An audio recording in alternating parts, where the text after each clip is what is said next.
it means if the facts and the evidence are there and they decide not to prosecute, how do we then call ourselves a nation of laws? That is Representative Elizabeth Cheney from Wyoming, harshly criticizing Donald Trump. She is a primary to an attempt to hold on to a seat in Congress tomorrow in Wyoming. And our guest to talk about tomorrow's primaries is Mica Soellner, who is a congressional correspondent for the Washington Times. Welcome back to Deadline DC, Mica. Glad to have you. Yeah, thank you. Okay, you heard Representative Cheney, very harsh criticism of former President Trump. Is she going to pay the political price for that criticism tomorrow in her primary in Wyoming?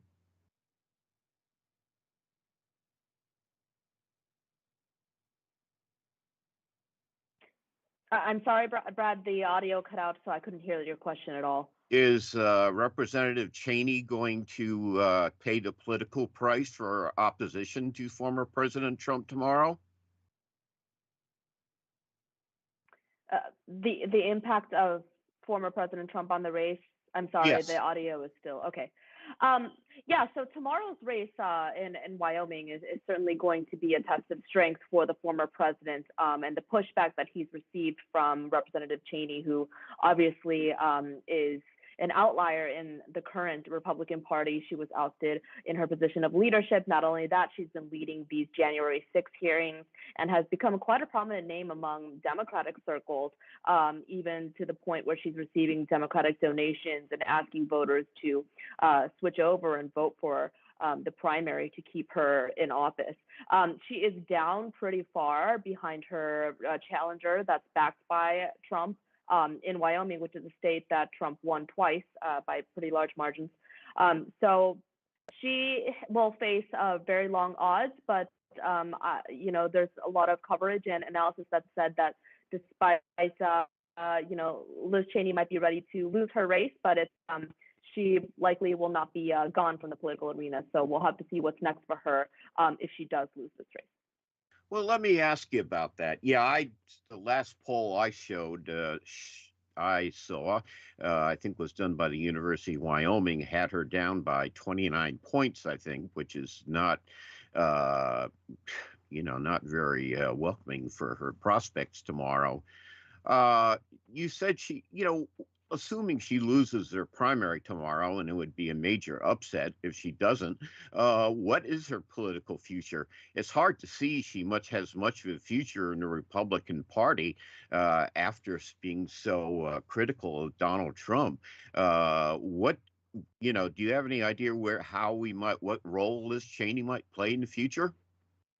Yeah, it's interesting to dissect what her future is going to look like because, a few years ago, even she could have been the first Republican female Speaker of the House or really kind of moved up in the ranks there.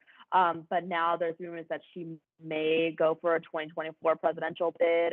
There's other things that she might go for an ambassadorship at some point, but it's really up in the air. But she's been adamant that she's not keen on switching parties, so she wants to remain in Republican circles, but just where the room is for members like her who are more establishment and have bucked former President Trump, where's their place in the party, I think is the key question. So you see her and then Representative Kinzinger, who's also leaving, and another member on the January 6th committee. So that group of Republicans there who are, not afraid to kind of buck Trump.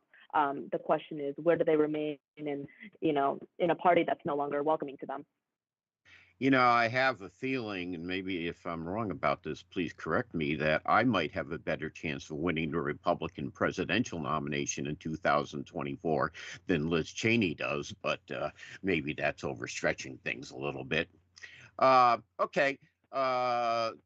So if Representative Cheney does lose tomorrow, that's a big victory for Donald Trump, isn't it? Oh, it's certainly a big victory. I feel like out of all of Trump's political enemies, he has certainly targeted Cheney a lot because of her impeachment vote and then her role on this committee too. That's he sees as this political witch hunt against him and a way to just kind of go after him while he's no longer in office over the obviously the Capitol riot and whatever role that he may have played in that. So yeah, she would be a huge victory, I think, more than out of any of his other adversaries, because she's probably the most high-profile member that has bucked him and has not backed away either from her opposition towards him and the direction of her party as being an outspoken critic. Okay. Now, another Trump critic, Senator Lisa Murkowski of Alaska, is also on the primary on the ballot tomorrow in Alaska, but that situation is a little more complicated, isn't it? Yes. So Alaska's election system is definitely a little bit more complicated because they have the rank choice, which is newer to the state. So it'll be interesting to see where she is, because she is a little bit different than Liz Cheney and kind of her moderate role in the party. But she's done a lot to help the Biden administration pass their agenda, and she's taking some helped elect Democratic nominated Supreme Court justices, and then some of her other votes, obviously, to impeach Trump and other votes that have bucked the GOP. So she'll be an interesting one for sure to watch against another Trump-backed challenger, Kelly Chewbacca. Now, all she has to do, they have what I call a jungle primary, where all the candidates run in the same election in the primary, regardless of party. So all she has to do is finish first or second tomorrow, and she gets another shot in November. If that occurs, if she does survive tomorrow, what are her prospects for being reelected in November? I think her race is not as clear and cut. She's likely to glide through the primary along with likely the Trump-backed challenger. But I think it's unclear. I think that one's a little bit more tough. There's polls that show that she may be able to pull it out, and if so, that would be a big victory for kind of the more moderate wing of the Republican Party, but for Democrats as well, who have openly endorsed her and praised her and are really buying that she can keep her seat in the Senate. They see her as a valuable member who is principled and leads with integrity. Okay, we're going to take a short break now to give our radio listeners a short break. We will be continuing this interview, though, with our video viewers. Our guest is Mica Soellner, who is congressional correspondent for the Washington Times. And we'll be back with more after the short break for our radio listeners to discuss the Inflation Reduction Act, GOP reaction to Donald Trump's legal problems, and more. We'll be right back after this very short break.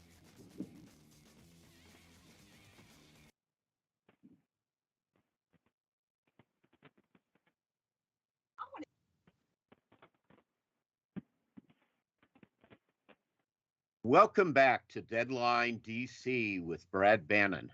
Our guest in this half hour is Mica Soellner, who is the congressional correspondent for the Washington Times. There's another race going on in Alaska tomorrow. The seat, the Alaska's one seat in U.S. House of Representatives is vacant because of the death of Congressman Don Young. And we have an interesting candidate in the race. Sarah Palin's trying to make a political comeback tomorrow, and she wins, she'll be a member of the U.S. House of Representatives at least until the next session in January. What's going on there? Yeah, so we're seeing a lot of political comebacks trying to be made this cycle. So we'll see Sarah Palin, vie against a couple others tomorrow with far less name recognition. So she's likely to make it through in the primary to succeed Representative Young. Sarah Palin is definitely would be a win for Donald Trump, and it would also test the strength of his support in the same state that Lisa Murkowski is running in. So I think she'll be interesting to watch because her ties to John McCain and others, a few years ago, and I think she's relatively been newer to be more vocally supportive of Trump. So she'll definitely be an interesting candidate to watch. Some of the criticism that she has received is that she just wants to make a national name for herself rather than just do things for Alaska. So she's really made her campaign about being kind of this retail politics and being about Alaska and remaining local. And she said any news that she'll do if she makes it will be strictly focused on the state. So we'll see if that comes true, if that comes to fruition. Now, is she running? If she wins tomorrow, she will be Alaska's representative in the House of Representatives. If she wins tomorrow, is she planning on running for re-election for a full 2-year term after that? Yeah, I believe she is planning on that. So it'll definitely be a long future. So it'll be the remainder of Mr. Nix's term and then the full tenure. Okay. Do you think she will, recapture the national spotlight if she's a member of Congress? There are a lot of younger, very aggressive conservatives already in the House of Representatives. Is she going to be able to carve out a niche and establish a national profile? I think her advantage is that she already has a very strong national name recognition, so she very well could be able to do that. Now, it's really going to depend on if she holds true to some of the promises that she's made, that she doesn't want to just be in the spotlight, be in the political spotlight. So you have to see if she holds true to that. But she clearly has already carved a path for herself, and with the Republican Party really trying to also diversify its base. And its membership. She'll be another woman in the party, which will be good for the party that's really trying to make roads and give people bigger platforms and bring new faces and a new trailblazers to the party. We're going to have to take another short break to bring back our radio listeners. Our guest in this half hour is Mica Soellner, who is the congressional correspondent for the Washington Times. We'll be right back.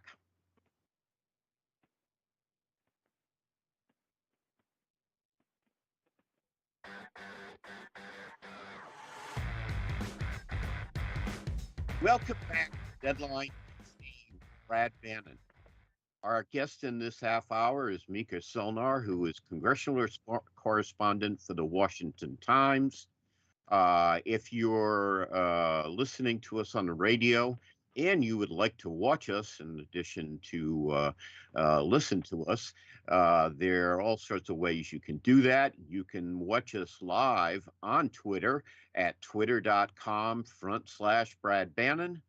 You can watch us on Facebook at tinyurl.com, BB Facebook Live, and you can also see us on YouTube at tinyurl.com/Brad on YouTube. So if you want to see me as well as listen to me, and I don't know, it may be a mixed blessing for some people, there are all sorts of ways you can do it. Okay, let's bring back Mica. Mica, tell us about Donald Trump had all sorts of legal problems in the last week or so. As everybody knows by now, the FBI raided his compound in Florida and with a search warrant and found that he had top secret documents. Also last week, he I was going to say testified, but he really didn't in a hearing before a New York Attorney General Letitia James, who's investigating some dubious business dealings by the Trump organization. And he took the Fifth Amendment more than 400 times during that session. But it seems to me that Republicans have pretty much rallied behind Donald Trump, with the notable exception of Liz Cheney, of course. are the Republicans concerned that they may be going off the cliff with Donald Trump? No, I think the Republican Party has largely united behind Donald Trump, particularly in the wake of the Mar-a-Lago raid.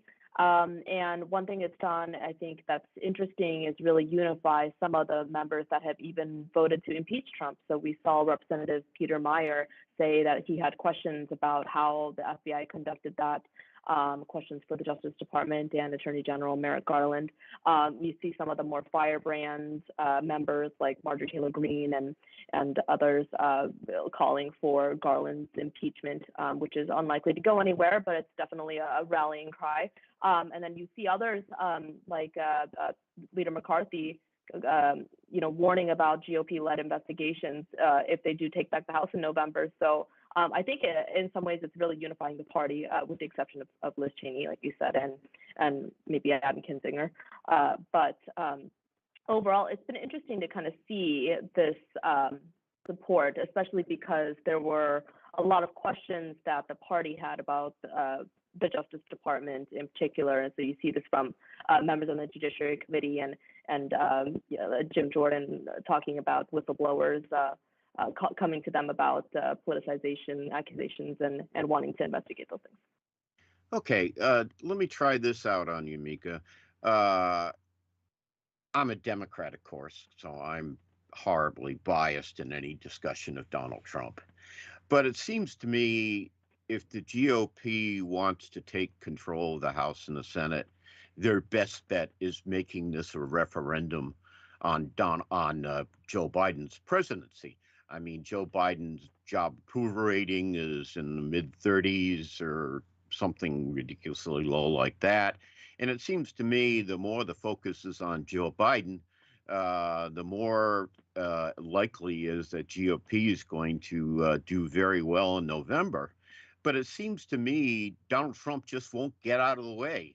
The Republicans should be framing this election around Joe Biden, which they're trying to do, but it's kind of hard to frame this election, the midterms, around Joe Biden when Donald Trump keeps trying to get into the picture and won't go away. Are there Republicans concerned about the political impact of this? I think that the majority of members would argue that, the New York investigation is led by Democrats. The January 6th committee is led by Democrats. So I think that their argument is that Democrats are the ones that are not letting Donald Trump go with these inquiries. And we just saw two more top House investigators, Adam Schiff, who's on the January 6th committee, and then also Carolyn Maloney, who chairs oversight, wanting to get involved in these Trump documents at Mar-a-Lago. So I think that's kind of what the party's playing on. So in some ways, it is still kind of an attack on the Biden administration, now kind of targeted towards Merrick Garland and the Justice Department. And ultimately, who's responsible for that would be the president, which is Joe Biden. So I think that's kind of how the party is seeing it. That's something that I've seen. And so I think that would, I guess, be their take. But you might have to ask some of them directly. Okay. One more thing in the couple of minutes we have left. Both the House and Senate have passed the Inflation Reduction Act.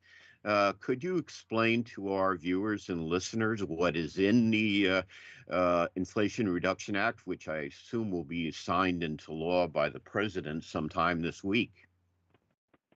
Yeah, so the Inflation Reduction Act was a big win for Joe Biden and the Democrats.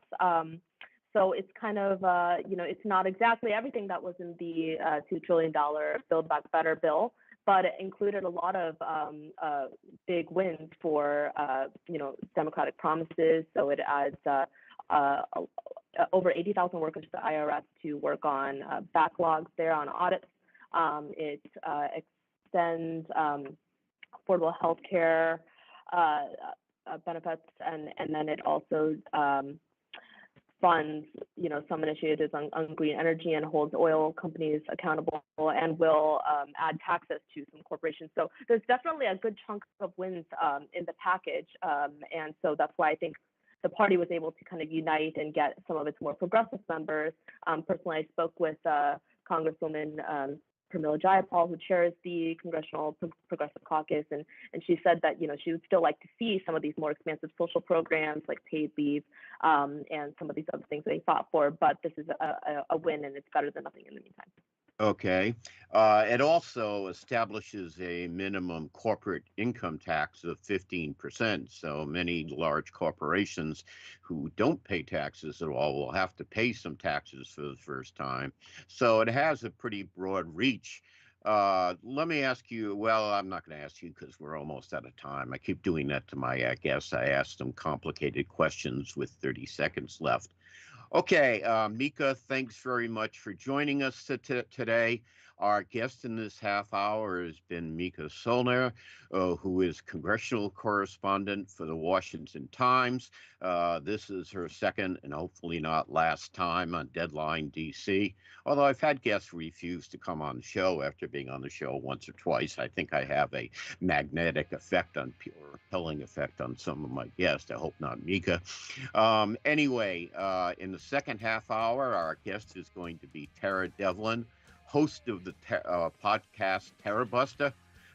Tara is going to talk about Donald Trump's legal problems and sort of the general mess that the United States is in. That's kind of mood I'm in.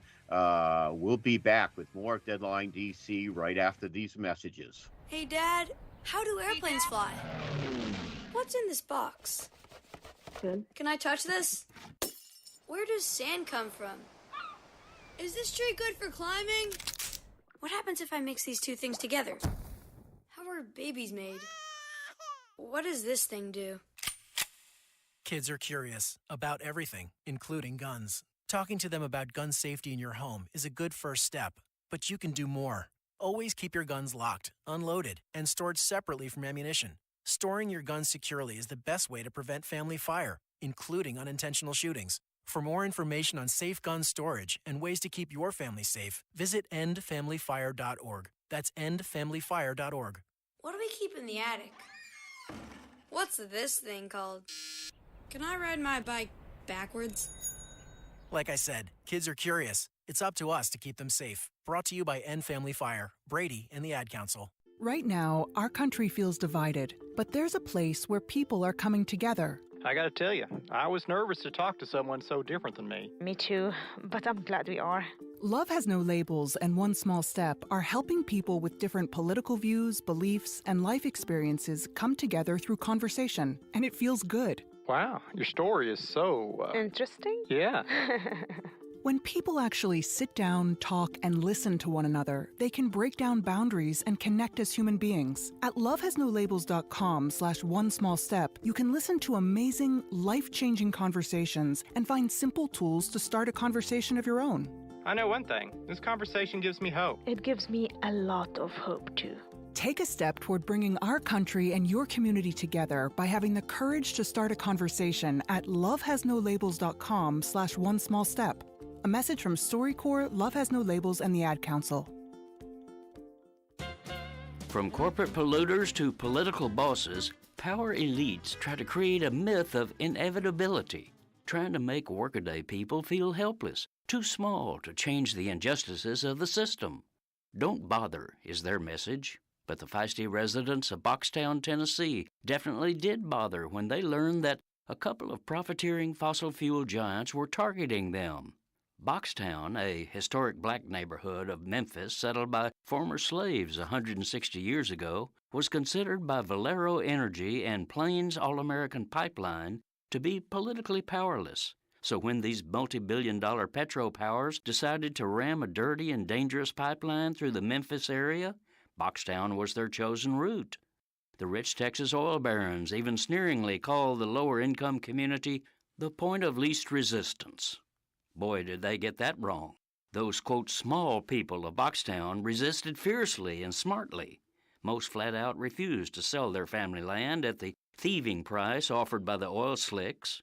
They forged a unified grassroots coalition, Memphis Community Against the Pipeline, reached out to other neighborhoods and educated locals about the terrible safety records of the two corporate plunderers. They also enlisted environmental groups to help beat back the strong-arm attempt by Valero and Plains All-American to seize the people's property through eminent domain. It's a long story with many ups and downs, but the inspiring essence of it is that local, quote, nobodies defeated the big money and raw racist arrogance of a powerhouse duo of absentee corporate elites that disrespected and misjudged them. This is Jim Hightower saying grassroots communities and coalitions are winning such gutsy fights against corporate exploiters all across America. Remember this, even the smallest dog can lift its leg on the tallest building.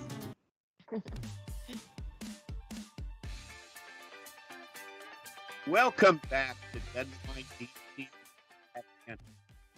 Our guest in this half hour is Tara Devlin, the host of the podcast Tarabuster. We both have our Tarabuster Cheers. coffee mugs, which also make nice pencil holders too, by the way.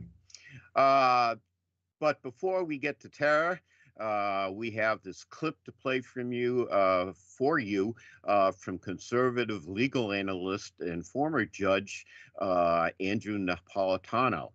Classified documents are those which, if revealed, might harm national security. Top secret are those which, if revealed, would harm national security. SCI, the sensitive compartmented information, are documents which no one can possess except the President of the United States. They must be kept in the most secure places because whatever it is, its harm would be immediate. So it's something like a design of a nuclear weapon. It's got to be something of that magnitude such that as soon as it's released, as soon as it's in the public, there's going to be harm.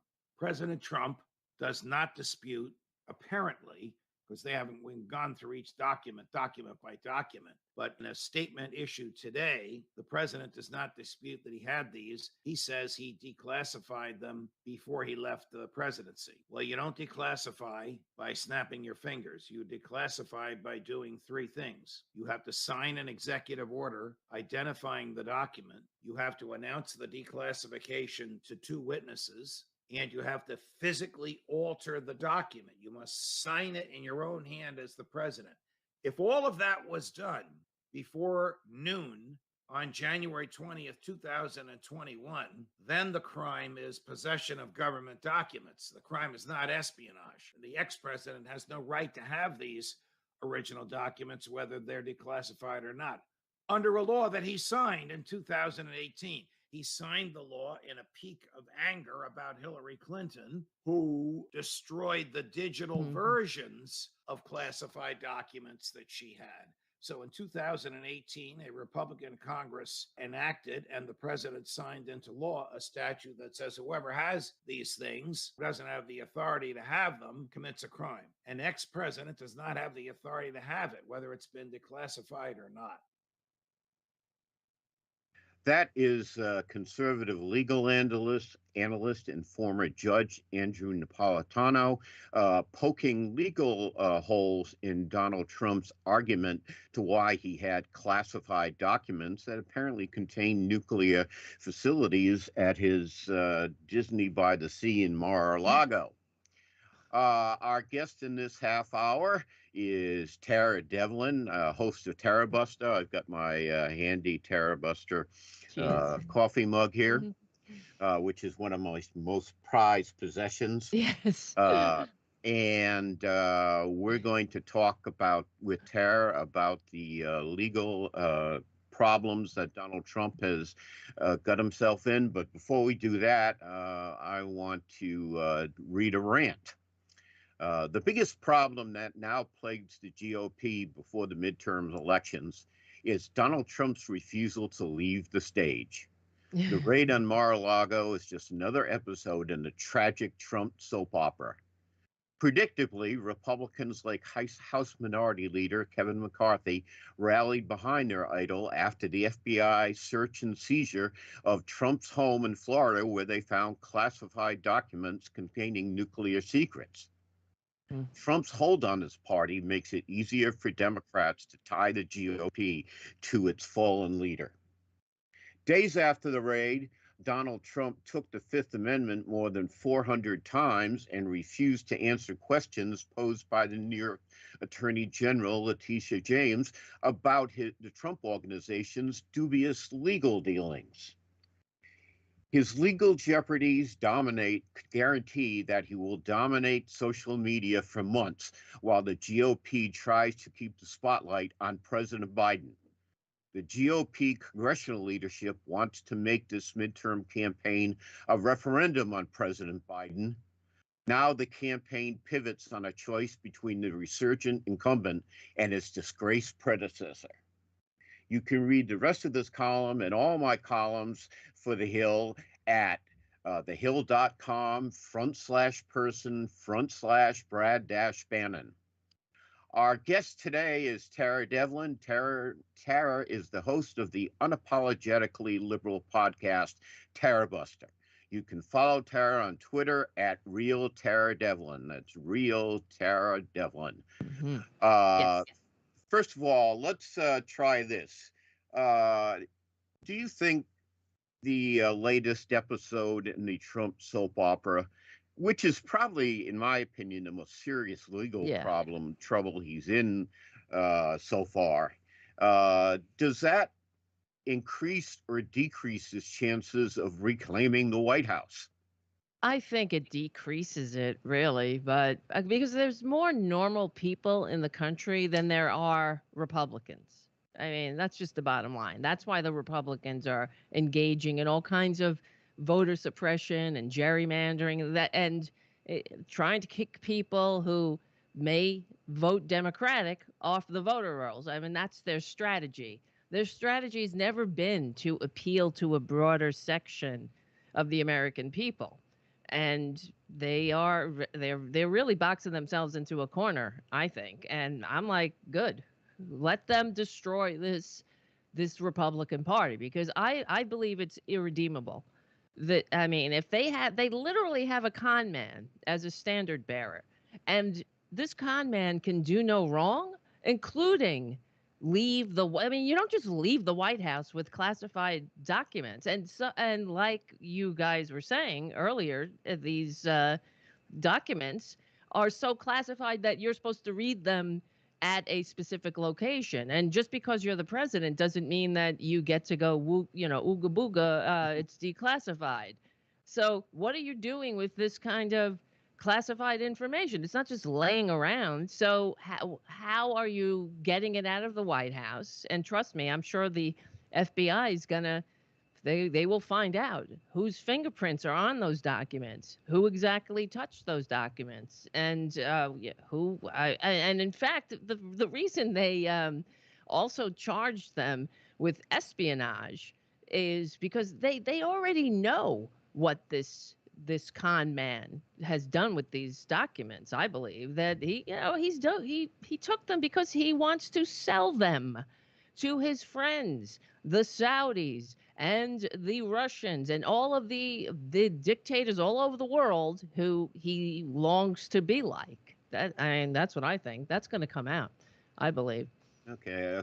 Let me make a couple of points to emphasize what you said. Just before the show started, I took a quick look at a new national poll of Republican primary voters, and Trump's support among Republicans has gone up significantly since the allegations of espionage. Well, that's the Republicans, whatever. Yeah. Also, Marjorie, and a twist of fate, Representative Marjorie Taylor Greene of North Carolina today called for a defunding of the federal police, right, which is the FBI, which I got a kick out of. It's crazy town and Trump town. Well, they're horrible. They're just horrible people. What can you say? Yeah, they really are. Well, let me ask you this question, Tara. When I first heard about the FBI raid on Mar-a-Lago, Trump Disneyland, which I call is, I said, well, this is good because, this will hurt the Republicans before the midterm elections.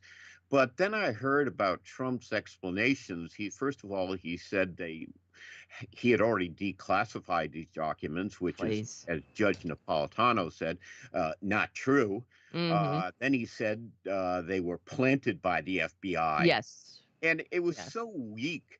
And I thought to myself, how do we get to the point where this man was president of the United States who'll say, lie, cheat, steal to preserve his own political standing? Yeah. This has got to be very bad for us as a nation. It is.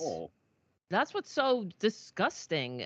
Overall, Joe Biden says he wants to restore the heart and soul of America, and something has to be done because this con man he has exploited all the fissures of disunity, like Vice President Henry Wallace warned us about back in the 40s in his warning against American fascism. That's how you can tell the American fascist, exploiting all the fissures of disunity. That's and that's him, taking every wound in America and just exacerbating it. But they're just they're vile. They're disgusting and vile. But this is, hopefully. We're going to continue this discussion about disgusting and vile, but we have to go to break now to let out our radio listeners. But we'll be back almost immediately with our video feed for our viewers on Twitter, Facebook, and wherever, right after this break with more Tara Devlin. Thank you. What I know about courage, I learned from my adoptive mom. She said sometimes you just gotta hold on and know we'll get. Welcome back to Deadline DC with Brad Bannon. Our guest in this half hour is our good friend, Tara Devlin. Tara is the host of the unapologetically liberal podcast, Tarabuster. You can follow Tara on Twitter at Real Tara Devlin. Well, let me try this out on you, Tara. Last week, I think a day or two after the raid on Trump Disneyland, a Trump supporter in Cincinnati attacked an FBI office in the Cincinnati area, and he was shot down by FBI agents who were defending the FBI office and people in it. Over the weekend, another Trump supporter drove into a barricade at the Capitol in Washington, D.C., set his car on fire, and then shot himself, apparently in protest of, the federal government being mean towards the former president. And I was thinking to myself, what does it say about this country where people are willing to die and get themselves killed to support Donald Trump? For this horrible person. Exactly. This is really scary to me. I mean, what's going on here? Well, I think they are the minority, and that's why they engage in really domestic terrorism. They're calling for civil war. There won't be civil war like in the 1860s with armies meeting on a battlefield. This is what they're going to do. They will engage in domestic terrorism, and that's what that is. Going to the FBI office, and the guy tried to break the glass with a nail gun, and then he was armed with an assault weapon, so he would have killed FBI agents right there. But the glass was shatterproof or whatnot. And that's what he found out.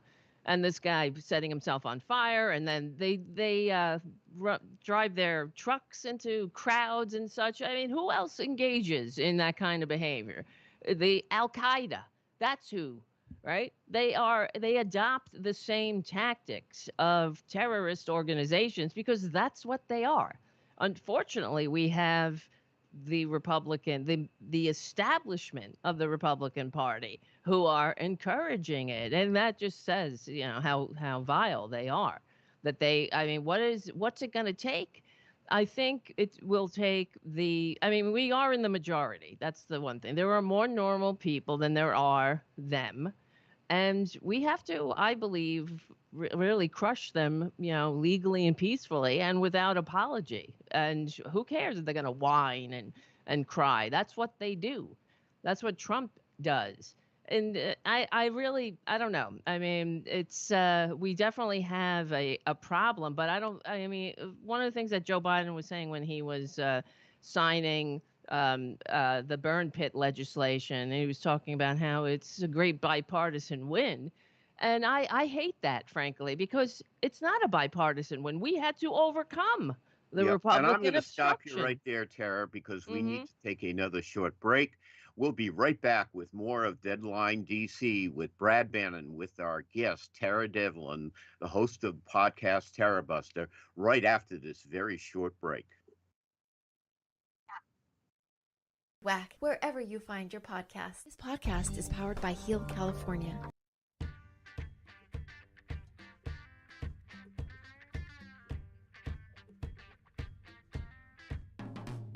Welcome back to Deadline DC with Brad Bannon, and welcome back to our radio listeners. Our guest in this half hour is Tara Devlin, host of podcast Tarabuster, which is unapologetically liberal. We need more unapologetically Yes, there you liberal. go. That's why we like having Tara on the show. The nation could use it. Definitely. Let's talk about, Tara, let's talk about some of the personalities in the GOP. Tomorrow, there is a special election for Congress in Alaska. I know.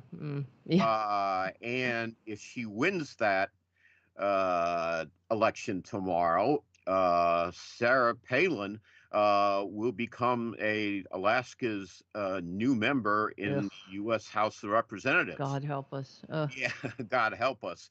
And she will join a cast of characters, which includes Marjorie Taylor Greene,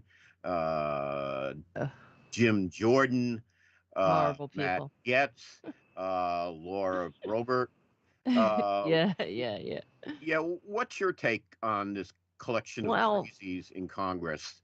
It says everything, like my mother always said, if you want to know someone, look at their friends, right? Look at who they hang out with. And as everybody knows, we're known by the company we keep.